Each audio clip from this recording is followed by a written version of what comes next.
Hello, I'm Ritchie Knox, and you're tuned in to Virtuous Teacher. Thank you for clicking on this episode. And yes, in this episode, we'll be talking about how to avoid burnout. That's right. Now, before we jump into the conversation, please check out the descriptions area for ways to support me and my initiatives. I certainly appreciate it. Of course, you have to check out that new Virtuous Teacher t-shirt at my t-shirt shop, bhshirts.com. That's right. Or you can email me at merch@virtuousteacher.com. That's right.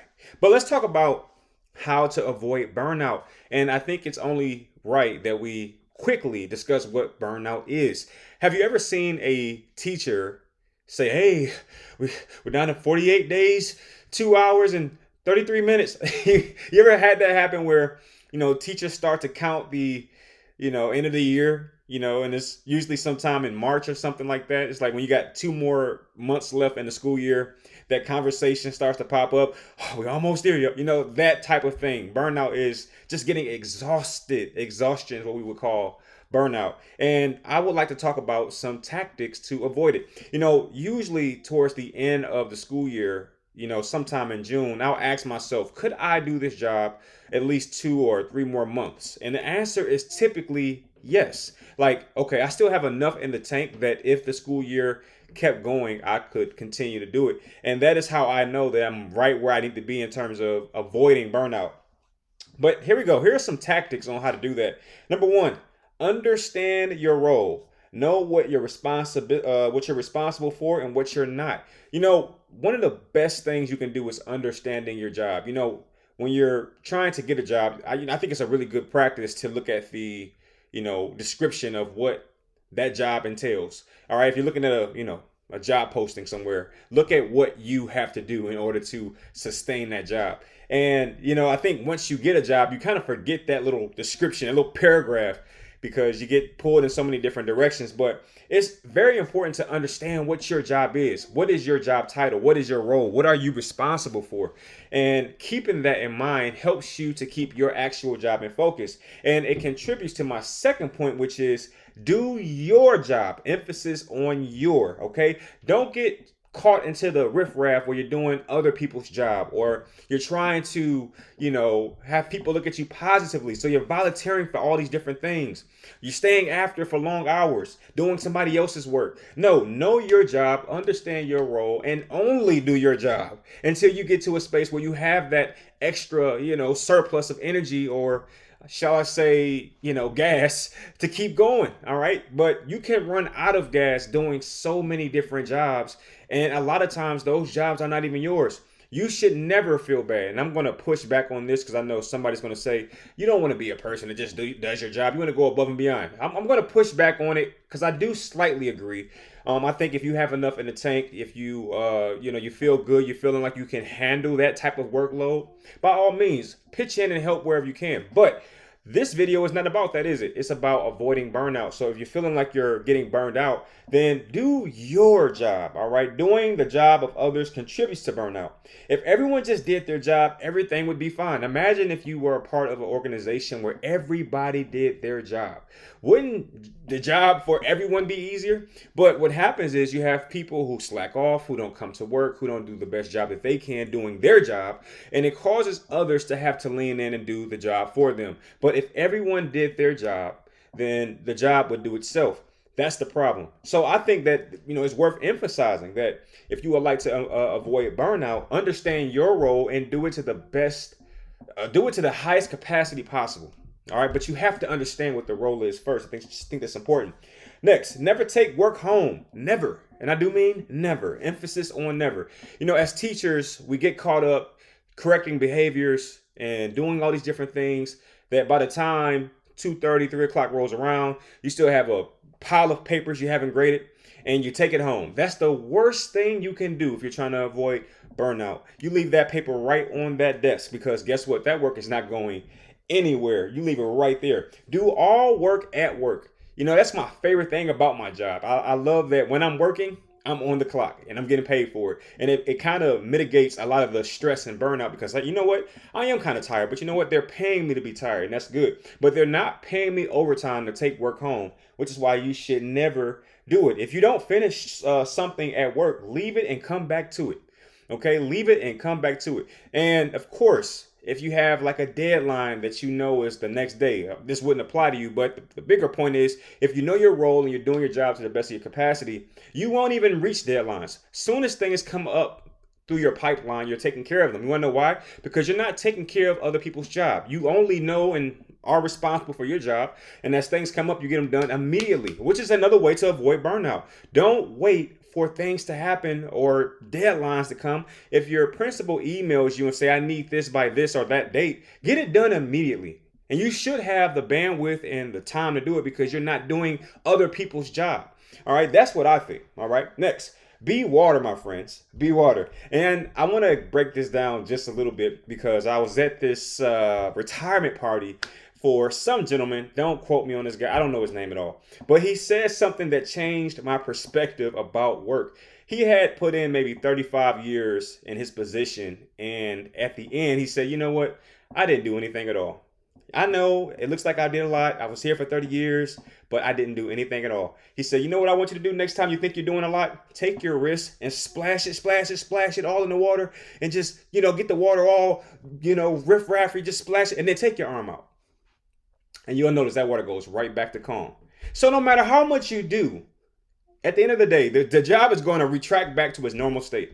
And it changed my perspective on everything. No amount of extra work will matter in T-minus 2 weeks. So you're thinking you're doing all this, you're grabbing kids' hoodies and you're grabbing this and you're taking cell phones and you're burning yourself out. That's all you're doing. And in 1 year, 2 weeks probably. I'm gonna give you 1 year. In 1 year's time, it'll be a whole new group of students who've never seen you working a day in their life. So it's almost like you did nothing at all. One of the most depleting things that can happen is you going above and beyond at a school, taking hoodies, telling people to tuck their shirt in 7,000 times a day, taking, cell phones, doing all this crazy stuff. You're going above and beyond. You're feeling good about yourself. And then the next year, it all has to reset. And nobody that comes into the school knows anything about what you did the year prior. So you have to prove everything all over again.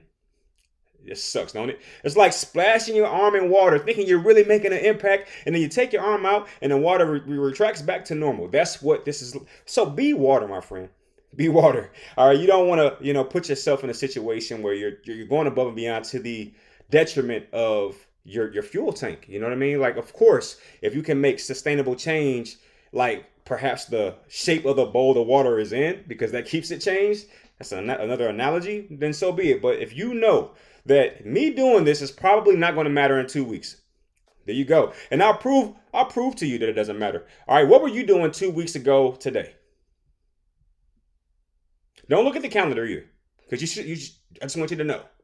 All right, you probably don't know because 2 weeks ago, you're just doing stuff. You know what I mean? So what I'm saying is, a lot of the stuff that you do won't even be remembered. Does that make sense? So don't burn yourself out trying to get it, just right, just perfect, doing it. Just relax, take it easy. All right, and I think that brings me to another point. Don't lose your cool over something you won't remember. All right. Don't get too upset when a kid is off task or something happens that you didn't expect. Don't lose your cool so much that you spin out. I think the young kids call it crash out. Don't crash out over anything because a lot of this stuff won't matter in the grand scheme of things. Does it matter in the day to day? Yes. But in the grand scheme of a school year, a lot of the things that happen in a single day won't matter at all. And that is the sad truth. All right. We do a lot of work as educators, but in the grand scheme of things, a lot of times the itsy bitsy detaily type of stuff just won't matter in the grand scheme. A great example of that is one year I had 3 principals in a single year. And then there was even one point where we didn't have a principal at all. You know what happened to the school? It kept going. You see what I'm saying? So, the school is going to move. All right. It's like a headless zombie. Yes, it does function better when it has a head. But if it doesn't have a head, let me tell you, that school is going to continue to travel and continue to move. You want to know why? Because time doesn't stop. All right. I don't care what you're doing. Time is moving. And therefore, you don't have time to, analyze or overthink things. I hope this is making sense. I really feel like it does. All right, next. Pick up hobbies that have nothing to do with teaching. When you get off work, leave everything work related there. You want to do the exact opposite of what I'm doing right now. Okay? Because I'm at home and guess what I'm doing? I'm talking about freaking teaching, for crying out loud. I don't know. I didn't get the memo, so I'm still talking about teaching. I'm still thinking teaching for some reason. But the bigger point is you want to take up hobbies that have nothing to do with education when 3 o'clock rolls around and you want to leave. All right. You want to leave. Unless you are someone who just needs that extra money and you just need that extra, the extra feel good dopamine rush from helping kids after 5 o'clock, go for it. Be my guest. But I'm telling you right now, if you're feeling burned out, you need to leave that job where it's at, all right? And come back tomorrow refreshed, all right? Some things you can do: movies, dates, writing, gaming. It's a lot of different options out there. Walking. One of my favorite ones is exercising. That is building your self-esteem through, your physical excellence. These are things that are amazing, okay? Try them out. Next, learn to go, what is this? Oh, I like this one. Learn to go in your homeroom, I should say, and close the door. Sometimes, when you're available, when you're walking the hall, someone can see you and say, hey, you know what? I got a job for you. Look, you have to learn how to go into your classroom. I'm not sure where I put home, but I'll just say classroom. Go into your homeroom, classroom, close that door, lower those blinds just enough where people have to bend down to see if you're in there. Okay, let me tell you. You got to learn how to do it. It's a beautiful thing. And if you're really like me, turn your lights off. That way you can have some peace during your planning periods, things like that, during your lunch. Sometimes a kid can see you. Hey, Mr. Knox, I got some homework to get. Well, not today, not right now. So learn how to cut the school off when you are legally able to, all right? Your lunch period, your prep period. When you have those periods, don't go to your best friend's classroom or this person's classroom or walk in the hall. Find you a quiet place and just mellow out. Close the door, lower the blinds. Turn the lights off. Do what you have to do just to get yourself reset. That way you're resetting in the midst of the day. That's a real tip for you right there.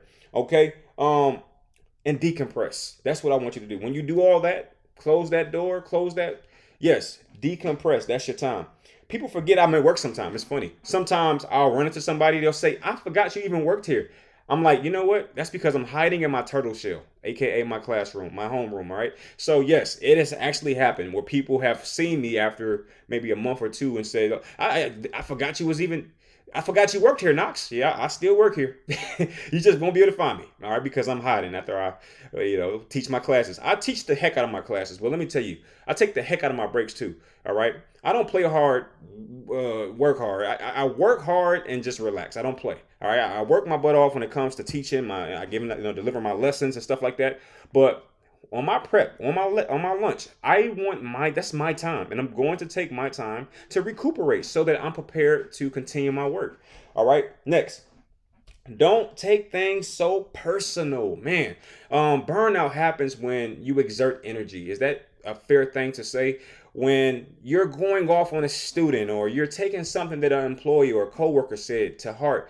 I mean, these things can drain you emotionally. All right. And what I would say is don't take anything too personal. Why? Because look, these small itsy bitsy details won't matter in the grand scheme of things. When the school year is over, you'll be hard pressed to remember what Johnny said to you, what Cynthia said to you. It'll be very difficult for you to remember. So try your best to keep everything within context. Look, this is a moment in time that I'm going to forget. And, I can tell you right now, I'm in year 13, if I'm not mistaken. Yes, there's been a ton of things that have happened over the last 12 years. But let me tell you, I don't remember any of them right now. Right now, I don't remember many. I don't remember many of them. There are some milestone moments of things that have taken place.